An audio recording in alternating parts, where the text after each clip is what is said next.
On the last two episodes, we talked about over 31 times toy companies reused action figure vehicles. And I was gonna leave it at that, but I kept going down this rabbit hole and I found even more. So we're gonna continue these list of reused action figure vehicles with part 3 and next week part 4. But on this episode, we're going over 19 times that toy companies reused and recycled action figure vehicles.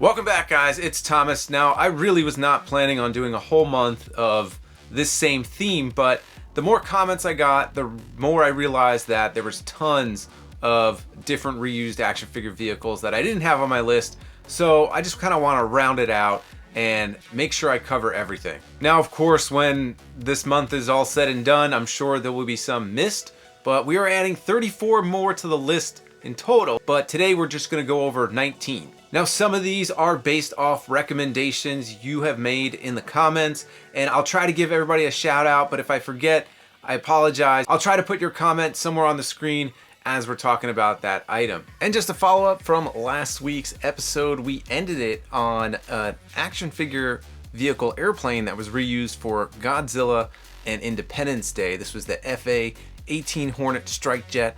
I forgot to mention this was also used in a different line because in 2000 Trendmasters used this aircraft again in the Battlefield Earth toy line. So if you were one of the commenters that mentioned it, thank you.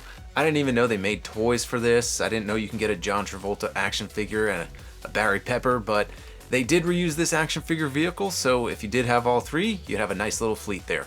So without further ado, let's get into these 19 reused recycled action figure vehicles. Now, this first grouping is actually 4 different releases, and some of y'all got mad that I didn't put it on any of the last videos, but I figured they were animals so they wouldn't count, but technically some of them are riders, so we could call them vehicles if we wanted to. But I think these are known pretty well in the toy collecting world, but we'll start at the top of the list, and that goes to 1976 Big Jim on the Tiger Trail. For our Gen Xers out there, you might have been playing with this Big Jim Tiger, and you might have seen him a few years later, but this is one of the first times he was released. He came with a cool cage, and he has that classic tiger look. But in 1978, Mattel released this tiger again, but as a Black Panther, and it came with the Tarzan line, and nothing much to say about it. It's the same exact animal. Pretty cool way to reuse it, and if you had the old Big Jim Tiger, now you have a panther. But most notably, what people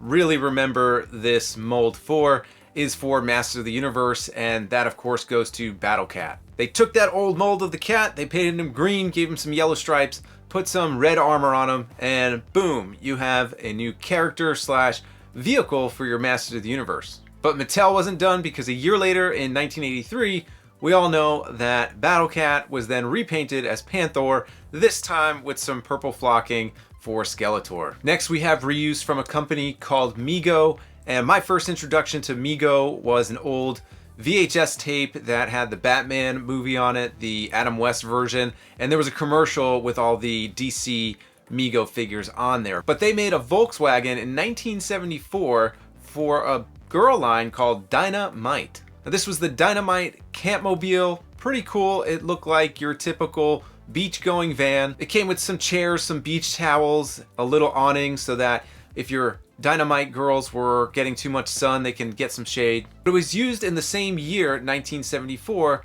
for a different toy line, Action Jackson. Pretty much the same accessories. I like the color scheme on this one more. It looks just like your old typical hippies Volkswagen van, so pretty cool to get a girl's version and a guy's version. But if you were into those DC superheroes, in 1975, Mego later re-released this van as the Mobile Bat Lab. So again, just that Volkswagen van. It was black and yellow, had a bunch of Batman stickers. It had a trap that you can capture the villains in, but that wasn't the last time they reused this, because in 1975, they re-released it in a green and red color scheme as the Joker Mobile. It had a bunch of laugh stickers on it, and it had a smiling mouth on the front.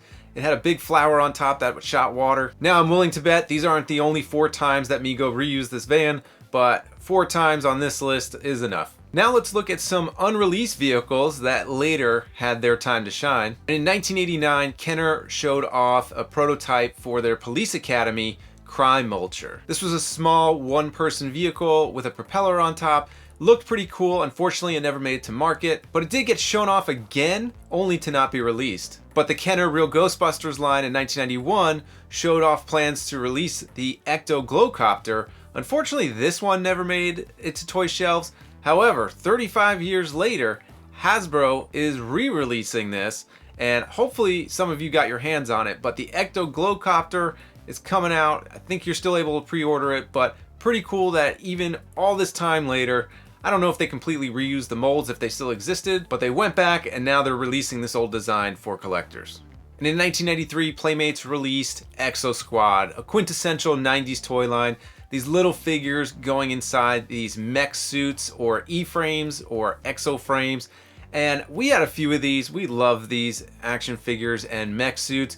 I didn't even know that they did reuse these years later in a different toy line that had nothing to do with Exosquad. Because in 2001, a company called Replay Toys pretty much re-released all of the exosuits or the E-frames, and it didn't have any Exosquad branding on it, but it really was a lot of reuse from the old line. They did redeco a lot of the E-frames and they made new characters for them, but these all got reused for TechWars.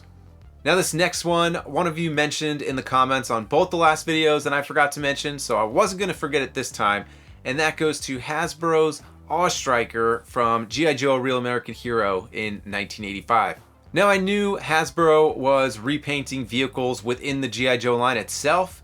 This later got reused for the 1992 Eco Striker, so I was surprised to learn that in 1994 they took the mold for the Awe Striker and used it in the Stargate line. Probably would have been cool to have all different versions of the G.I. Joe Awe Striker and then mix it up with your Stargate. The figures from the Stargate Cruiser definitely didn't match your Joe's, but at least you could take that vehicle and mix it in with your G.I. Joe collection. And we mentioned a lot of Robocop reuse on the last couple of videos, but we're not done with Robocop Ultra Police. In 1988, Kenner released the Skull Hog from the Robocop line, and this looked like it paired with the figure Headhunter. He was always one of my favorites. He looked like that punk gangster, so this would have been a cool chopper to put him on, but this chopper was later reused for a Batman line. And in 1990, we got the Joker Cycle. Now this was not the one I had in my childhood. I had the motorcycle with Joker's face on it with the sidecar, so it was always cool to put Joker on the motorcycle and Bob in the sidecar, but this one was a chopper for Joker and they put a big giant Joker face on it, which I'm kind of glad I had the one I had. This one's a little goofy. It looks like the Joker head even flew off as a projectile, but in a strange way it kind of made sense because in the Batman movie they had the Joker emblem everywhere on their jackets, so made sense to put it on a vehicle, but this wasn't the only one. In 1989, Toy Biz released the Joker van. This one's super cool. It's a purple van. It had so many cool gimmicks. It had the Joker logo on the side. It had Joker face on the front that shot water. Joker can pop out from the top and fire a weapon. This one would have been super cool to have because I remember a Micro Machine set that did come with a little purple van. I didn't even know that they made this into action figure form until years later, but definitely a cool part of Batman action figure vehicle history. But just a couple years later, in 1991, Toy Biz reused this mold for the Punisher van. Probably one of the smartest reuses since Punisher drives around in his van, and we kind of associate him with that vehicle. Even in the movie Brand New Day, we finally get to see Punisher's van, and it just had more weaponry and a bigger arsenal than the Joker van. Instead of that Joker firing water face, it had two big machine guns at the front. Frank Castle can still pop out from the top, and it came with another rolling cannon that came out from the back of the vehicle. But I don't know, back in the day, I probably would have preferred to have both of these just because they made sense and they were just really cool action figure vehicles. Alright guys, that does it for 19 more times toy companies reused and recycled action figure vehicles. At this point, we've done 14 in the first episode, 17 in the last one, 19 on this episode.